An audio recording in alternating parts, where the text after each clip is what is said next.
Sampai jumpa kembali dengan pertemuan 6, yaitu implementasi sistem ERP yang merupakan video tutorial yang pertama dari 2 video tutorial. Baiklah, kita akan membahas tujuan pembelajaran ini adalah yang pertama, mahasiswa memahami dasar-dasar pengimplementasian sistem ERP. Yang kedua adalah mahasiswa memahami langkah-langkah implementasi sistem ERP. Nomor 3 adalah mahasiswa memahami faktor-faktor yang menyebabkan kesuksesan dan kegagalan dalam sistem ERP. Sebelum kita membahas implementasi, kita kembali dulu apa itu konsep dari ERP system. Seperti sebelumnya kita ketahui, itu merupakan integrate database atau central database dari informasi baik itu yang dari back office, yaitu bagian yang tidak berkait langsung dengan pelanggan, bisa berupa finansial, manufacture, inventory management, dan mereka ini biasanya berhubungan dengan supplier, maupun dari front office, yaitu yang langsung berhubungan dengan klien, yaitu misalnya sales and distribution, service application, yang mereka langsung berhubungan dengan customer. Kemudian, gabungan dari keadaan di dalam kantor atau perusahaan yang laporan-laporan yang berupa corporate reporting dan human resource management. Seluruh fungsi ini akan terhubung ke dalam central database atau centralized atau terintegrasi sehingga semua fungsi dapat memanfaatkan informasi secara bersamaan. Dan ini terus-menerus meningkatkan kinerja perusahaan baik efektif dan efisiensi proses bisnisnya. Baiklah, kita lihat bagaimana sebenarnya karakteristik sistem ERP. Jadi yang pertama adalah bahwa ini berbasis pasti karena database berbasis server, di mana semua data akan dikumpulkan ke dalam database yang akan diakses melalui server. Yang kedua, yaitu memadukan sebagian besar dari proses bisnis, seluruh transaksi perusahaan. Jadi semua fungsi yang akan dimasukkan akan dikumpulkan ke dalam satu sistem ERP. Yang ketiga adalah menggunakan database. Tadi kita sudah bicara bahwa integrate database menjadi inti dari ERP system. Nomor 4 yaitu memungkinkan akses data secara real time. Artinya, semua data dari seluruh fungsi akan dirubah oleh sistem melalui keberadaan database dan semua orang real time akan bisa mengaksesnya. Nomor 5, memungkinkan perpaduan proses transaksi dengan kegiatan perencanaan. Karena semua data sudah terkumpul ke dalam database, maka semua pihak bisa menggunakan data-data analisisnya untuk menjadi proses perencanaan. Nomor 6, yaitu menunjang sistem mata uang dan bahasa yang sangat diperlukan perusahaan multinasional. Karena ERP bisa dikustomisasi, baik berdasarkan mata uang maupun bahasa, maka tidak akan masalah untuk perusahaan multinasional. Nomor 7, yaitu memungkinkan penyesuaian atas keputusan khusus dari sebuah perusahaan tanpa melakukan pemrograman kembali. Karena ERP sistem bisa kita konfigurasi dari awal, maka kita bisa menyesuaikan dengan program-program yang sudah ada.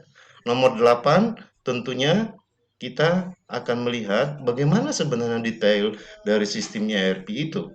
Jadi, data sistem ERP merupakan kumpulan dari bisnis proses yang merupakan best practice, yaitu satu cara yang paling efisien dan efektif, kemudian dikumpulkan untuk melaksanakan tugas-tugas perusahaan. Nah, di dalam sini tentunya sistem ERP akan didesain modelnya dan kemudian prosesnya dan informasi apa yang akan di dalam sistem. Dari sini juga akan kita jawab, apa yang dapat didukung oleh ERP sistem nantinya?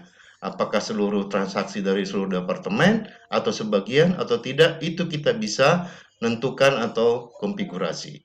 Kemudian, apakah bisnis proses perlu di re-engineering?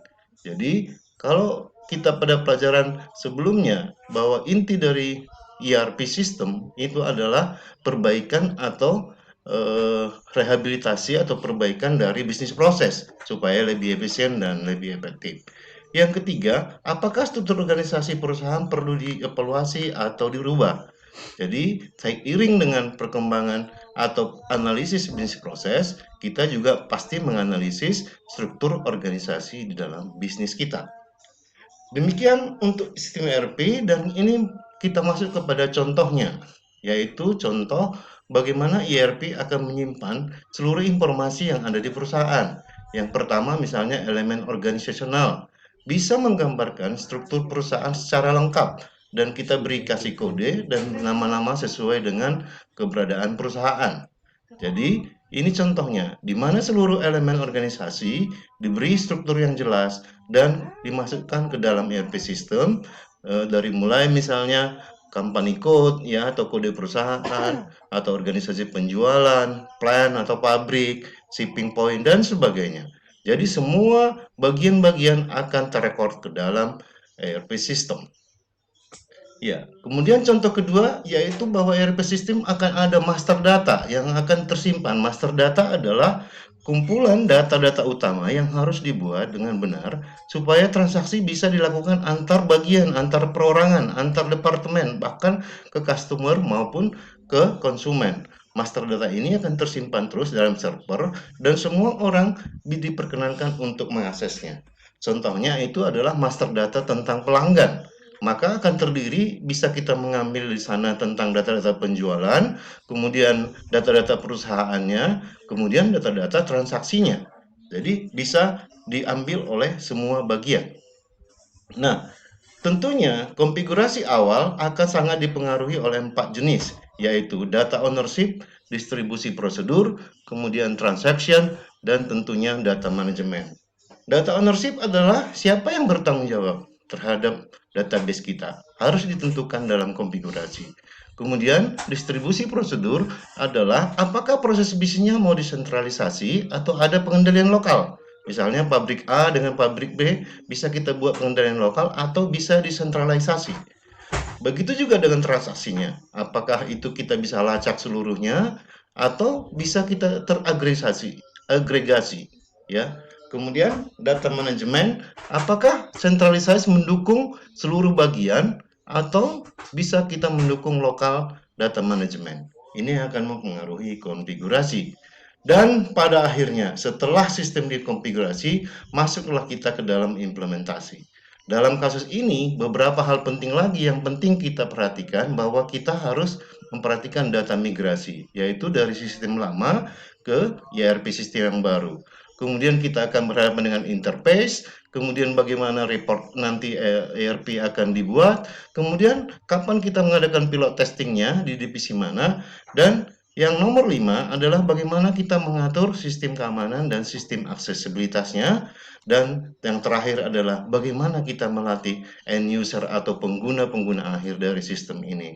Karena mereka yang setiap hari nanti akan bertemu dengan sistem kita. Itulah hal-hal yang diperlukan dalam konfigurasi.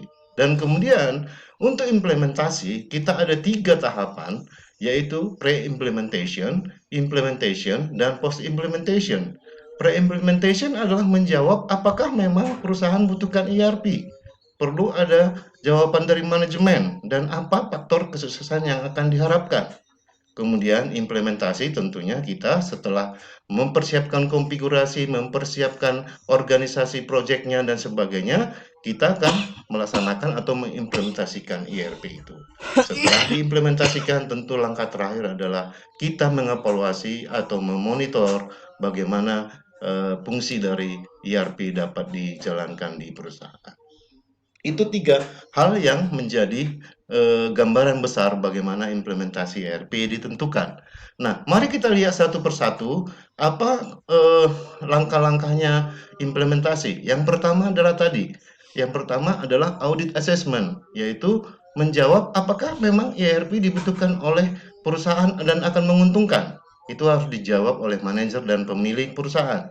Yang kedua adalah first cut education, yaitu kita memberikan pelajaran atau memberikan training kepada top manajemen dan orang-orang tentang peranan ERP sehingga top manajemen dan manajer memahami peranan leadership dalam implementasi ERP. Kemudian nomor 3 adalah kita harus membuat analisis cost and benefit atau biaya dan keuntungan supaya kita tidak kaget nanti biayanya X, katakanlah X dolar, benefitnya berapa dolar. Kemudian langkah keempat adalah keputusan, go and not go. Artinya oke atau tidak oke, terutama setelah cost benefit dianalisis dilakukan. Kemudian yang kelima, top manajemen akan membuat statement atau pernyataan atau kebijakan melaksanakan ERP dan lanjut. Dan nomor 6, juga manajemen akan mengeluarkan yang namanya tentang bagaimana ERP akan dimanfaatkan dan apa yang diharapkan nanti dari hasil ERP ini. Kemudian nomor 7, kita akan membentuk yang namanya organisasi project yang akan menangani bagaimana implementasinya, ada steering committee-nya, dan ada project team-nya, project leader-nya, dan sebagainya. Setelah project team terbentuk, tentunya kita akan melakukan yang pertama adalah training atau pendidikan awal, di mana semua orang yang akan terlibat dalam ERP sistem implementasi diberikan pelatihan. Dan nomor 9 adalah mengimplementasikannya pada bagian penjualan dan perencanaan produksi. Kenapa ini? Karena dua bagian ini yang dianggap sebagai handle of the business atau yang menangani bisnis yang paling penting untuk kelancaran bisnis selanjutnya. Kemudian nomor 10, kita akan membuatkan penyesuaian atau pendekatan terhadap ramalan permintaan konsumen supaya masuk ke dalam sistem. Nomor 11, kita mengintegrasikan seluruh data, yaitu baik bill of material, formula, resep, dan sebagainya, dan harus akurat dan lengkap dan benar. Nomor 12, yaitu kita mengimplementasikan untuk bagian financial accounting, ya, setelah sales and planning tadi. Kemudian nomor 13, kita akan memilih software atau menentukan software yang akan kita pakai dan mengkonfigurasinya. Dan nomor 14, tentunya kita mengimplementasikannya dan mengaudit asesmen 2, yaitu mengevaluasi status perusahaan setelah adanya implementasi. Dan nomor 15 yang terakhir tentunya adalah pelatihan terus-menerus sampai yang namanya sistem disempurnakan. Demikianlah cerita tentang implementasi untuk video tutorial pertama. Terima kasih, sampai jumpa kembali kepada tutorial kedua.